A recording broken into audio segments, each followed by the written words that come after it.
Un bitcoin à l'heure où je fais cette vidéo vaut plus de 60 000 $. Il tourne autour des 62 000, 63 000 $. Il est juste à quelques milliers de dollars de son ancien ATH. ATH qui signifie tout simplement All Time High. Donc la valeur la plus élevée que le bitcoin n'ait jamais atteint depuis sa création. Tout le monde à part le bitcoin est en train de tout exploser. Pendant qu'on pensait que le bitcoin était en train de tomber, était en train de sombrer autour des 20 000, 30 000 $, en quelques mois, le bitcoin est quitté de 30 000 $ et maintenant on est autour de 60 000 $. Juste cette semaine, le bitcoin a pris près de 20%.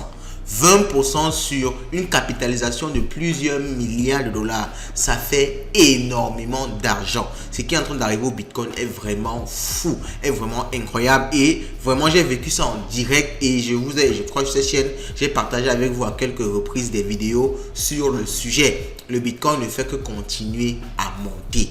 Qu'est-ce qu'il faut faire? Quelle stratégie faut-il adopter? Est-ce que c'est maintenant qu'il faut acheter? Est-ce qu'il faut plutôt vendre? Dans cette vidéo, on va voir tout ça en détail. On va déjà commencer par voir effectivement ce qui se passe avec le Bitcoin, avec l'Ethereum, avec toutes les autres crypto-monnaies. Actuellement, tout est dans le vert, tout est en train de pumper. Après, on va faire un petit tour de l'actualité sur Twitter et on finira par ma stratégie.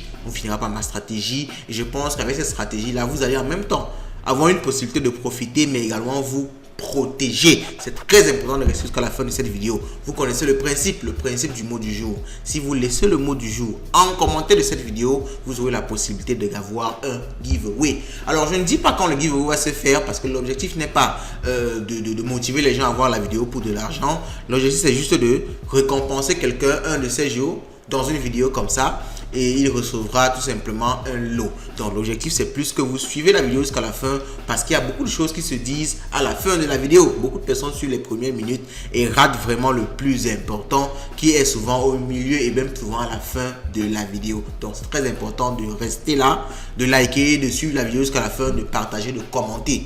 Et sûrement dans quelques semaines, quelques mois, vous aurez la possibilité de gagner un gros giveaway qu'on va donner sur cette chaîne en partenariat avec une entreprise très connue. Ok? Bon, j'ai trop introduit. Allons-y, let's go. Bon!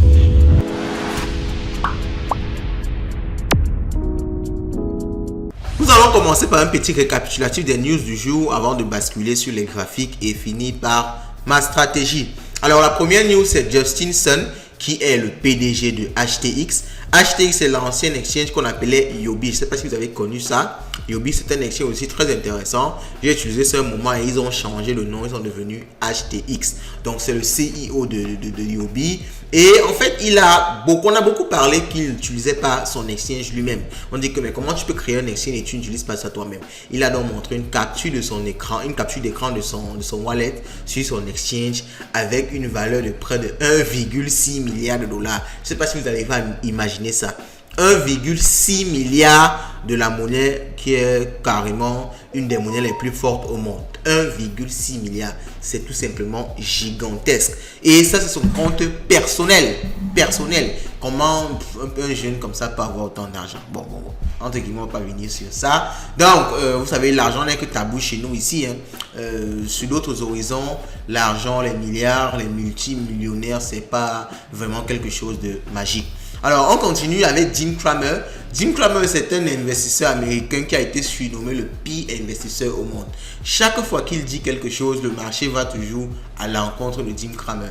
Et avec cette montée du Bitcoin là, Jim Cramer dit actuellement que qu'est-ce que le Bitcoin a apporté à l'humanité. Donc quand Jim Cramer dit quelque chose de négatif par rapport au Bitcoin, en général, le Bitcoin suit, n'est-ce pas, l'effet inverse, la tendance tout simplement inverse. Donc Morgan Stanley, c'est une costaud de banque, une grosse institution américaine qui envisage désormais proposer des ETF Bitcoin.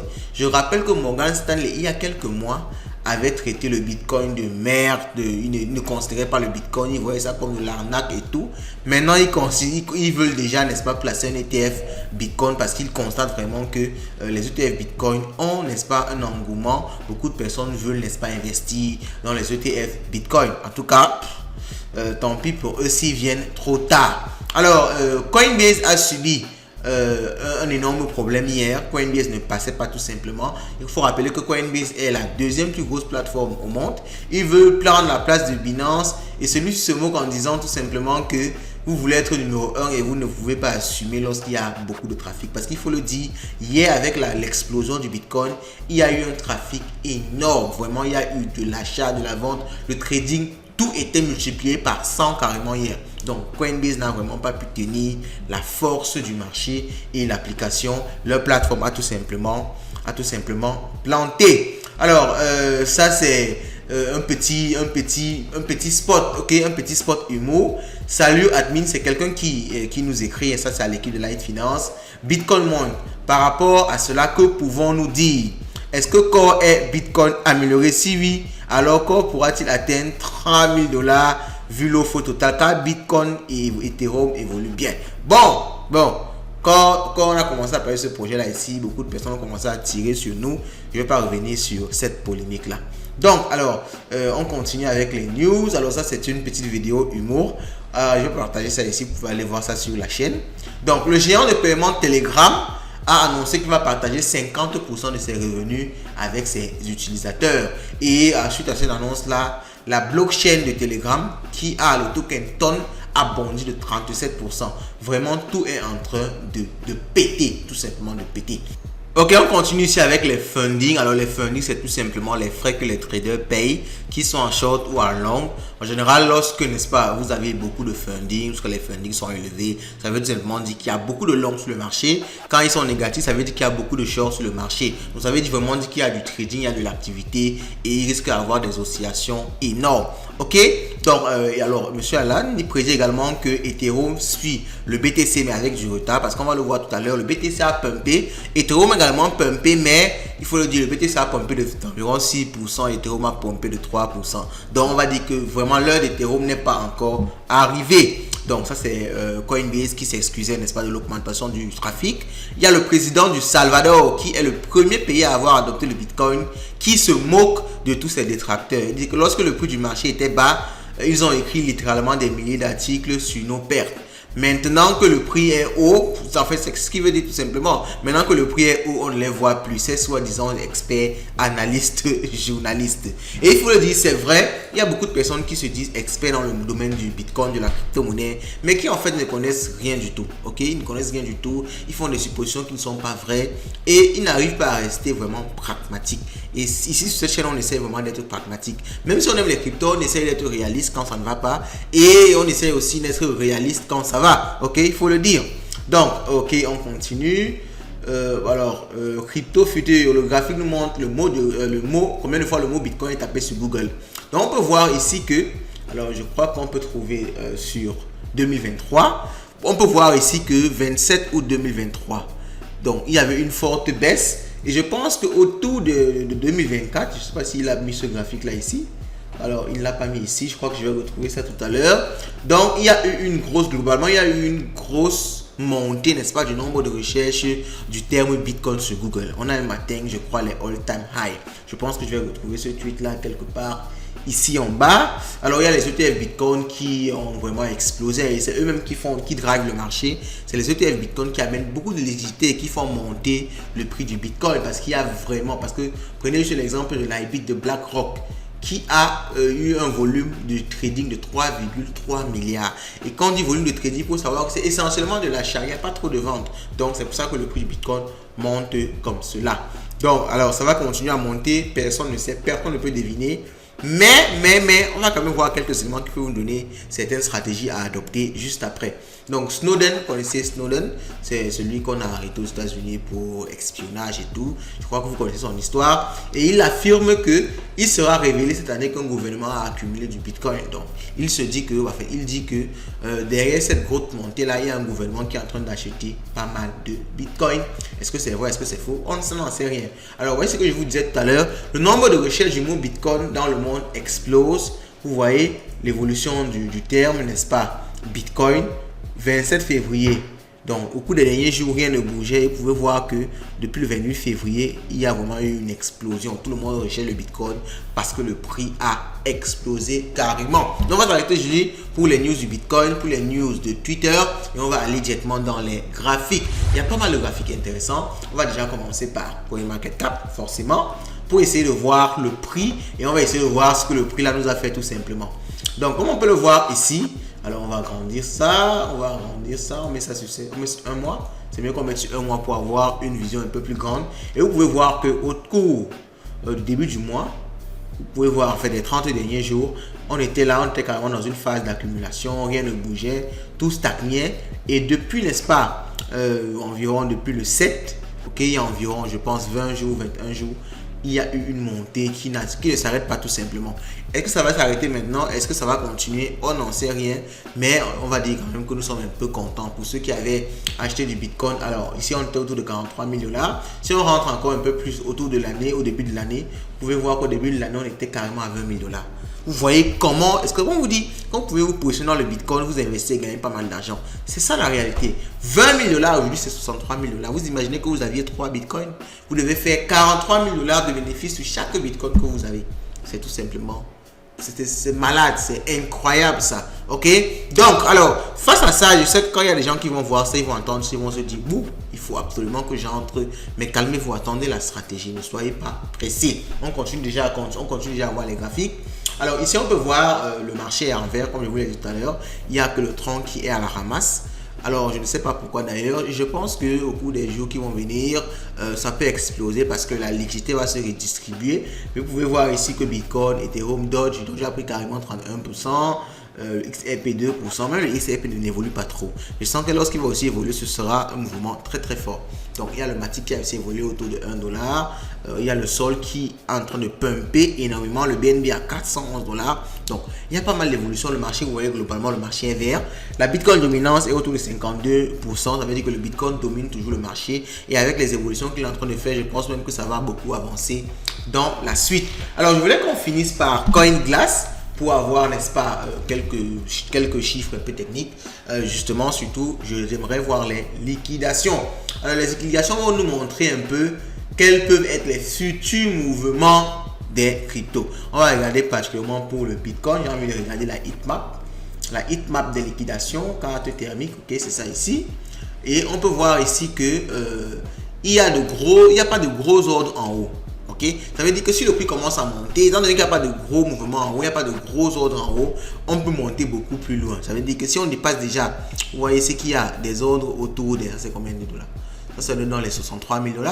Il y a un peu avant les 64 000, c'est autour de 64 000 qu'il y a beaucoup d'ordres.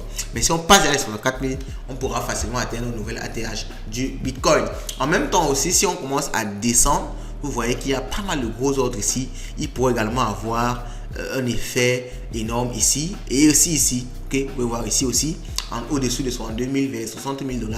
Il peut également avoir un effet, un mouvement vraiment violent. Ok, soit ça peut descendre fortement vers le bas, soit ça peut descendre fortement vers le haut. Alors ça, ce sont les ordres qui sont positionnés, les liquidations qui sont positionnées et vraiment ça va nous indiquer, comme je vous ai dit, ça nous indique un peu s'il peut avoir, à quel niveau il pourra avoir de gros mouvements. Donc pour l'instant, on est quand même dans un range. En fait, on va dire après cette montée là, vous voyez un peu que ici, on risque d'entrer dans un range, on risque d'entrer dans une phase horizontale où le prix ne va pas trop bouger. Mais après, si on descend juste un peu ou on remonte juste un peu, il peut avoir un gros mouvement. Donc, on a fini comme ça avec un petit tour des graphiques. Alors, il y a pas mal d'autres graphiques à voir, mais je ne voulais pas faire une analyse technique aujourd'hui, juste vous montrer un peu quelques indicateurs pour qu'on ait un peu un état du marché. On va maintenant revenir sur le plus important et je pense que ce que vous attendez depuis le début. Quelle est la stratégie qu'il faut appliquer? Tout monte. Est-ce qu'il faut acheter? Est-ce qu'il faut attendre? Est-ce qu'il faut vendre si j'ai déjà acheté? On va voir ça maintenant. Déjà, disclaimer clair et net, ce n'est pas un conseil en investissement. Je vous dis ce que moi-même je fais, c'est comme ça que moi-même j'applique, c'est comme ça que moi-même je me comporte sur le marché. Je vous dis ça, c'est à vous, n'est-ce pas, d'analyser, d'aller faire vos propres recherches, de recouper toutes les informations et vous-même de prendre vos propres décisions. Alors, ce que moi je fais actuellement, j'étais sorti déjà, il faut que je vous dise ce que j'avais fait avant parce que, en fait, ce que vous allez faire maintenant va beaucoup dépendre de ce que vous avez fait avant. Si vous aviez acheté avant, bien avant, c'est-à-dire autour des 30 000 $, 20 000 $, c'est un moment où il faut commencer à prendre des bénéfices. Vous n'êtes pas obligé de tout vendre. Vous pouvez vendre une certaine partie de votre wallet, garder une autre partie. Mais il faudrait aussi que vous ayez une quantité vraiment conséquente. Parce que ça ne sert à rien de vendre, je ne sais pas moi, 500 $. Si vous avez par exemple une quantité équivalente à 1000 $, même si le prix monte à 100 000 $, vous aurez peut-être 500, 200 $ de gain. C'est pas très intéressant, ok? Donc, si vous avez une quantité intéressante, donc je parle là de peut-être plus de 10 000 $, 20 000, 30 000 $, vous pouvez vendre la moitié à ce prix-ci, parce qu'on ne sait pas ce qui peut se passer. Il peut y avoir une mauvaise annonce, le prix chute de 20, de 30% et vous allez regretter que pourquoi je n'avais rien vendu. Et il peut aussi ne rien avoir, ou il peut y avoir une annonce positive même qui fait monter le prix à 100 000 $. Et vous allez regretter que, ok, j'ai vendu trop tôt. Donc en général, c'est de couper la poire en deux, vous divisez. Vous dites que, ok, je vends 50% et je garde 50%. C'est une bonne stratégie que moi j'ai appliquée. Alors j'ai appliqué un peu avant cette montée forte-ci et j'ai finalement tout vendu. Ok, je ne regrette pas tellement parce que soyez-en sûrs, vous ne pouvez jamais vendre au plus haut niveau, vous n'allez jamais acheter au plus bas niveau. À un moment, il faut prendre une décision, surtout quand la différence de prix n'impacte pas tellement votre bac. Il ne faut pas avoir mal. Si vous avez une différence de prix, le Bitcoin était de 50 000 à 100 000 $, mais que votre quantité de Bitcoin, vous n'allez pas vraiment gagner une quantité significative d'argent, ça ne sert à rien d'avoir mal d'avoir vendu à 50 000 $. Vous avez pris une décision, vous avez vendu à 50 000 $. Il y a d'autres qui ne vont jamais vendre et le prix va même redescendre plutôt à 30 000 $. On ne sait pas ce qui peut se passer.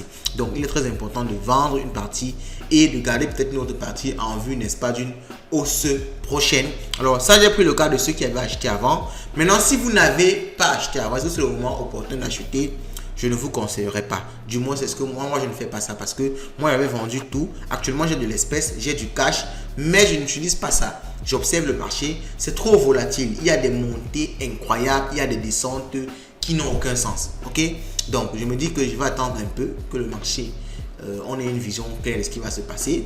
Alors, il faut savoir que je peux rater.